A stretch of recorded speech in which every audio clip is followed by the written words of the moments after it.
Shalom, selamat pagi saudara. Tuhan Yesus begitu baik dalam hidup kita, amin.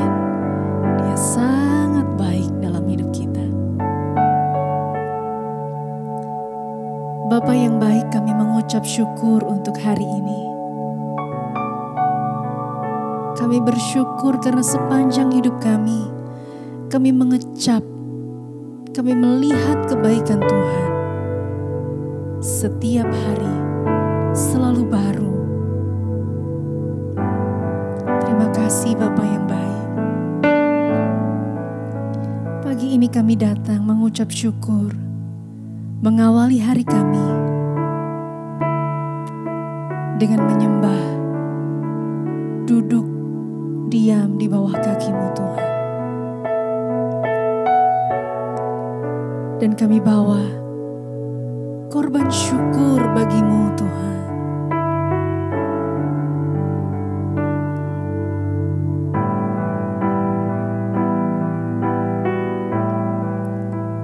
Ku bawa korban syukur ke tempat kudus-Mu Tuhan. Hatiku limpah dengan syukur sebab Tuhan baik selamanya. Ku bawa korban syukur ke tempat kudus-Mu, ke tempat kudus-Mu Tuhan. Hatiku limpah dengan syukur sebab Tuhan baik. Sebab Tuhan baik. Mari bawa korban syukur. Ku bawa korban syukur ke tempat kudus-Mu Tuhan. Hatiku limpah dengan syukur sebab Tuhan baik selamanya. Ku bawa korban syukur ke tempat kudus-Mu Tuhan. Hatiku limpah dengan syukur sebab Tuhan baik. Sebab Tuhan baik. Sebab Tuhan baik. Sebab Tuhan baik. Sebab Tuhan baik. Sebab Tuhan baik.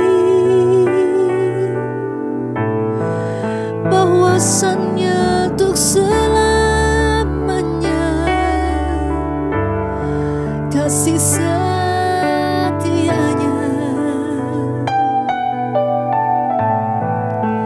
Terima kasih Tuhan, Kau baik padaku, Kau mengasihiku.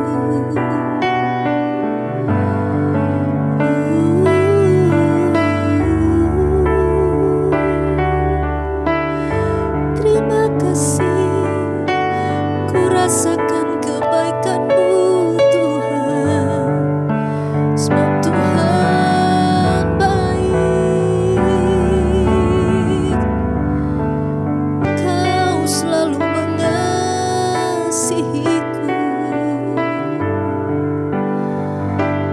Kau selalu mengasihi kami Tuhan.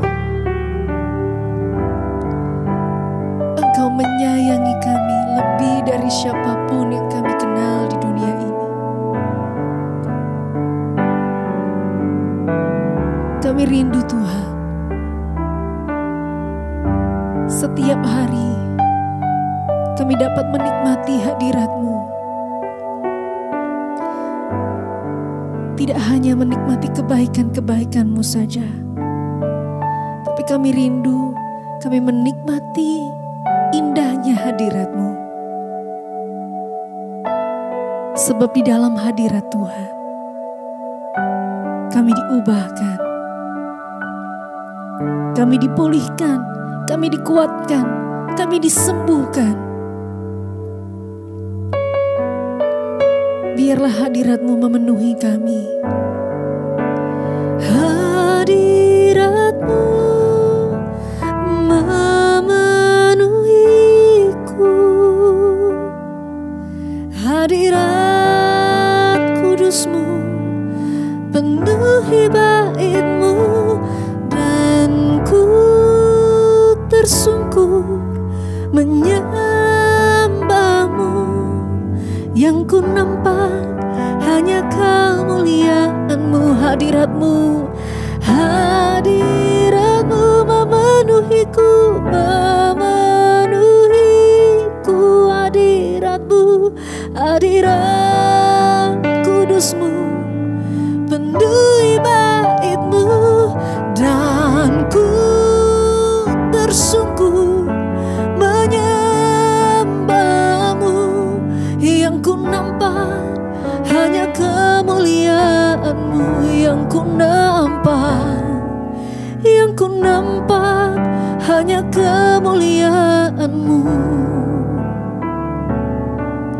Yang ku nampak hanya kemuliaan-Mu.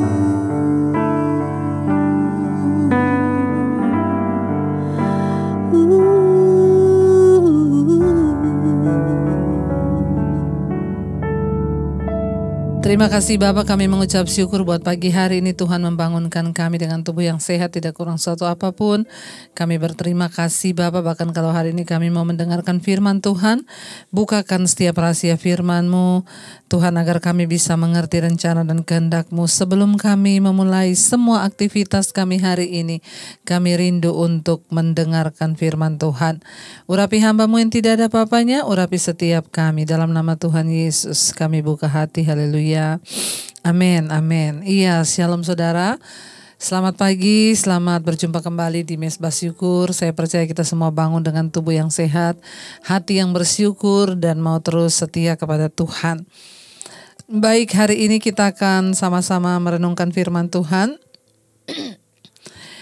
Firman Tuhan terambil dari 2 Korintus pasal yang ke-6, ayat yang ke-16 mulai.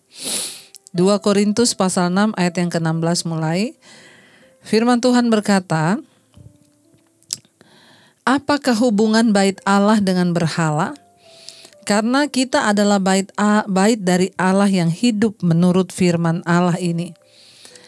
Aku akan diam bersama-sama dengan mereka dan hidup di tengah-tengah mereka. Dan aku akan menjadi Allah mereka dan mereka akan menjadi umatku. 2 Korintus pasal yang ke-6 ayat yang ke-16 firman Tuhan berkata, apakah hubungannya bait Allah dengan berhala? Ya, tidak ada hubungan antara bait Allah dengan berhala atau kuasa kegelapan. Kita ini disebut bait Allah dari Allah yang hidup, ya, oleh firman Tuhan. Tubuh kita, hidup kita adalah bait Allah, ya, bait tempat kediamannya Tuhan. Karena itu dikatakan,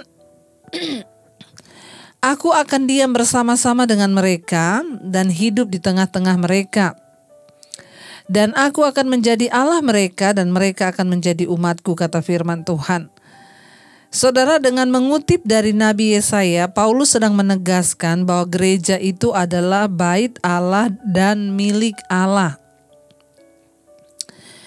Korintus itu memiliki banyak sekali kuil-kuil untuk penyembahan dewa-dewa, ya, dewa-dewa dan dewi-dewi kafir mereka.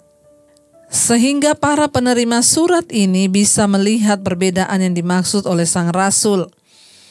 Orang-orang yang mengikut Kristus dikenal bahkan melalui suatu bangunan. Mereka dikenal sebagai orang-orang yang di dalam diri mereka ada roh Allah. Gereja bukanlah tempat untuk dikunjungi orang percaya. Mereka sendiri adalah gereja. Ya, Tuhan tidak menantikan umatnya dalam satu tempat, ya, yang diberi kaca-kaca berwarna atau lighting atau panggung, ya. Dia selalu menyertai mereka. Itu merupakan pemikiran yang menenangkan kita, bahkan menghibur bagaimanakah kita berperilaku yang mencerminkan bahwa Tuhan ada dalam hidup kita. Saudara, Rasul Paulus berkata, tidak ada hubungannya antara bait Allah dan berhala. Pada zaman dulu di Korintus itu ada begitu banyak kuil-kuil penyembahan berhala, ya, dewa-dewa dan dewi-dewi mereka. Jadi Rasul Paulus mengingatkan, ya, bahwa bait Allah itu adalah kamu, ya, bukan bangunan gereja, bukan gedung gereja. Jadi sebagian kita berpikir bahwa kalau ini pemahaman yang salah, ya saudara.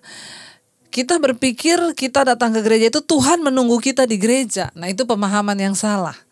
Ya, seperti pemahaman dari orang-orang di Korintus yang berpikir kalau mereka datang ke kuil-kuil penyembahan berhala itu, dewa mereka ada di sana berupa patung. Tetapi firman ini berkata, Rasul Paulus bilang, kamu itu sendiri adalah bait Allah yang hidup. Jadi bukan di gereja Tuhan menunggu kita, tetapi Tuhan itu tinggal di dalam kita. Ya, ayat 17 makanya dikatakan, sebab itu keluarlah kamu dari antara mereka dan pisahkanlah dirimu dari mereka, kata firman Tuhan. Dan janganlah menjamah apa yang najis, maka aku akan menerima kamu. Ketika kita menyadari bahwa tubuh kita ini adalah tempat berdiamnya Tuhan, ya, Tuhan tuh bukan berdiam di gereja, saudara, ya. Ini pemahaman yang salah. Tuhan berdiam dalam diri kita. Ketika kita tahu tempat tubuh ini tempat berdiamnya Tuhan, maka kita harus memisahkan diri dari hal-hal yang najis, ya. Rasul Paulus bilang kamu harus pisahkan diri dari mereka yang suka menyembah berhala itu, saudara. Ya, memisahkan diri dari mereka itu artinya berpisah dari dunia. Ya, melibatkan lebih kepada dari sekedar menjaga jarak dan perbuatan-perbuatan penuh dosa itu, ya, tetapi berada dekat dengan Tuhan, ya. Ini memerlukan lebih dari sekedar menghindari hiburan duniawi, ya, tetapi itu menunjukkan bagaimana kita menggunakan waktu, uang kita, ya, dan tidak ada cara untuk, ya, sama sekali memisahkan diri kita dari semua pengaruh dosa selain kita mendekatkan diri kepada Tuhan. Ya, sekalipun demikian kita harus menolak dosa yang ada di sekitar kita tanpa menyerah ataupun tunduk. Ya, apabila Anda mengetahui apa yang Allah ingin kita lakukan, buanglah sama sekali semua kebiasaan-kebiasaan dosa itu. Tuhan berkata dia tinggal bersama-sama dengan kita. Tapi syaratnya pisahkan diri dari dunia, saudara. Memisahkan diri dari dunia bukan hanya sekedar kita, saya nggak mau ke diskotik, saya nggak mau mabuk. Enggak. Memisahkan diri dari dunia akan bisa terwujud waktu kita mendekatkan diri dengan Tuhan. Jadi bukan hanya sekedar saya nggak mau minum, saya nggak mau mabuk. Tapi lebih kepada kita membangun hubungan pribadi kita dengan Tuhan. Kita baca firman, kita doa, kita menyembah Tuhan, kita berdoa. Nah, itu adalah cara untuk kita ini terpisah dari dunia. Ya, dari perbuatan-perbuatan dosa, dari komunitas-komunitas yang akan membawa kita terjerumus. Karena itu, orang yang benar-benar sudah menyadari bahwa tubuhnya adalah bait Allah, dia nggak akan suka lagi ke diskotik, dia nggak akan suka lagi bergaul dengan hal-hal yang duniawi. Nah, duniawi di sini itu maksudnya adalah, ya, ikatan-ikatan dosa, maksudnya adalah kuasa-kuasa kegelapan, ya, yang dapat menjerumuskan iman kita jatuh, saudara, ya. Karena itu mari kita mulai memisahkan diri dari perkara-perkara duniawi yang akan menghancurkan iman kita, kenajisan, percabulan, bahkan hal-hal yang tidak berkenan pada Tuhan, dan itu hanya bisa terjadi waktu kita mendekatkan diri dengan Tuhan. Ayat yang ke-18 di sana dikatakan, dan aku akan menjadi bapamu dan kamu akan menjadi anak-anakku laki-laki dan anak-anakku perempuan. Demikianlah firman Tuhan yang Maha Kuasa. Ketika kita menyadari tubuh kita bait Allah, kita memisahkan diri dari perkara-perkara duniawi dan dosa, kita menggunakan waktu kita, tenaga dan uang kita untuk kepentingan Tuhan, maka baru bisa terjadi di sini dikatakan, aku akan menjadi bapamu dan kamulah anakku laki-laki dan anakku perempuan. Ya, dan akulah akan menjadi menjadi Tuhanmu. Demikianlah firman Tuhan. Mari saudara, biar hari-hari ini kita semakin menyadari ya, bahwa bukan hanya sekedar rutinitas atau kegiatan kita, tapi lebih kepada hati kita yang sungguh-sungguh mencintai Tuhan.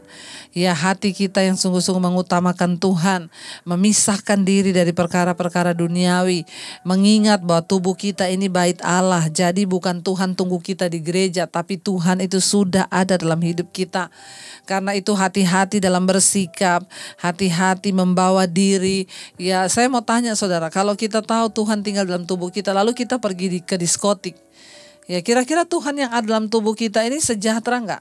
Atau kita pergi ke tempat judi, atau kita ngumpul-ngumpul dengan teman-teman yang tidak membangun iman, yang hanya ingin membawa kita kepada perkara-perkara duniawi. Saya yakin orang yang punya Roh Kudus itu tidak akan tenang hatinya ketika kita melakukan perkara-perkara duniawi yang seperti itu. Karena itu saudara, ya mari kita mau terus membangun iman kita, hubungan kita dengan Tuhan. Semakin kita mendekatkan diri dengan Tuhan, nggak apa-apa kita dipisahkan dari hal-hal duniawi ini. Ya, yaitu keinginan untuk berdosa. Beberapa waktu yang lalu saya sudah singgung, apa yang ada dalam dunia, keinginan daging, keinginan mata, keangkuhan hidup, itu bukan berasal dari Allah tetapi dari dunia. Dan segala sesuatu yang berasal dari dunia pasti akan menjerumuskan dan menghancurkan iman kita. Karena itu mari kita sungguh-sungguh menyadari bahwa tubuh kita ini adalah bait Allah dan bukan berhala. Ya, tubuh kita adalah bait Allah yang kudus di mana Tuhan berdiam. Ketika kita menyadari bahwa Tuhan berdiam dalam tubuh kita, kita tidak akan betah berantem dengan suami lama-lama. Kita nggak akan betah hidup di dalam amarah, kepahitan. Ya, kenapa? Karena kita tahu Tuhan ada di dalam tubuh kita. Dia tinggal di dalam hidup kita. Karena itu orang yang menyadari akan hal ini, dia akan terus berusaha hidup dalam kekudusan. Bahkan semua yang kita lakukan itu Tuhan melihat. Karena itu saudara, mari kita mau sama-sama terus hidup di dalam kekudusan dan takut akan Tuhan. Terima kasih Bapa, kami tahu kami telah ditebus dan harganya lunas dibayar. Karena itu kami mau memuliakan Tuhan dengan tubuh kami. Karena kami telah mati dan hidup kami telah dibangkitkan bersama Kristus. Kami harus memisahkan diri dari perkara-perkara dunia ini dan mendekatkan diri kepada Tuhan. Terima kasih Tuhan Yesus. Ku telah mati dan tinggalkan cara hidupku yang lama.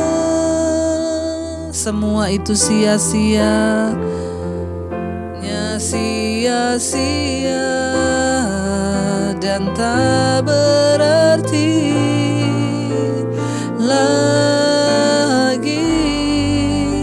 Hidup ini ku letakkan pada mezbah-Mu ya Tuhan.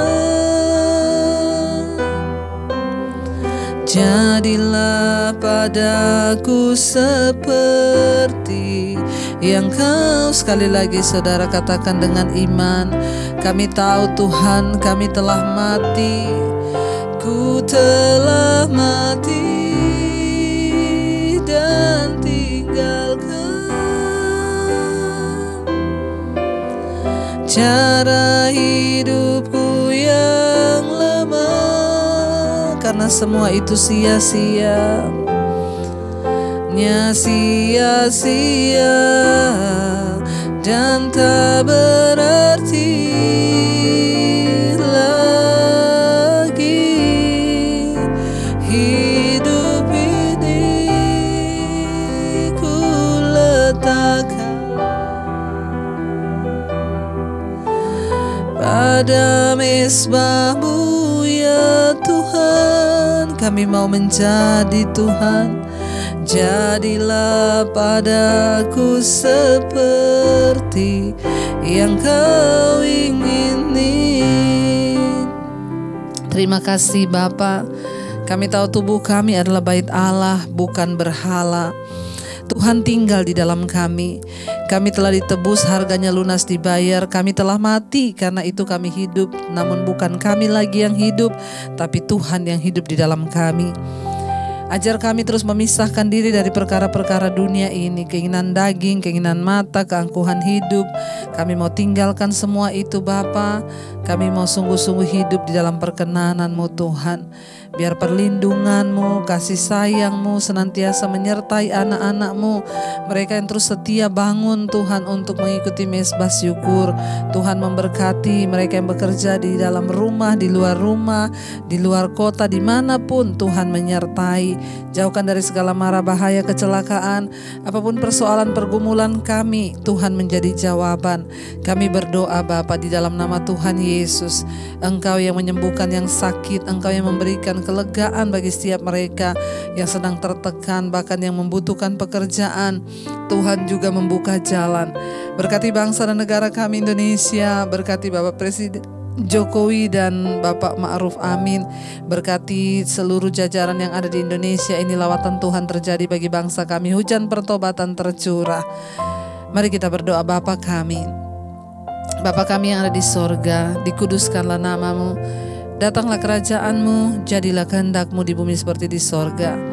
Berikanlah kami pada hari ini makanan kami yang secukupnya, dan ampuni kami akan kesalahan kami, seperti kami pun mengampuni orang yang bersalah pada kami. Janganlah membawa kami dalam pencobaan, tapi lepaskan kami daripada yang jahat. Karena Engkau yang punya kerajaan dan kuasa dan kemuliaan sampai selama-lamanya. Mari buka hati dan tangan-Mu untuk menerima berkat Tuhan. Diberkatilah Engkau dalam kehidupan-Mu, diberkati rumah tangga-Mu, pekerjaan, keuangan. Turunlah kiranya damai sejahtera, sukacita dari Allah Bapa, cinta kasih dari Tuhan Yesus Kristus, penyertaan Allah Roh Kudus menyertai hidup mulai dari hari ini, bahkan sampai kali yang kedua Tuhan Yesus datang menjemput kita semua. Nama-Mu tercatat dalam kitab kehidupan. Dalam nama Tuhan Yesus yang percaya diberkati, katakan bersama, amin, amin. Tuhan Yesus memberkati, shalom dan selamat pagi.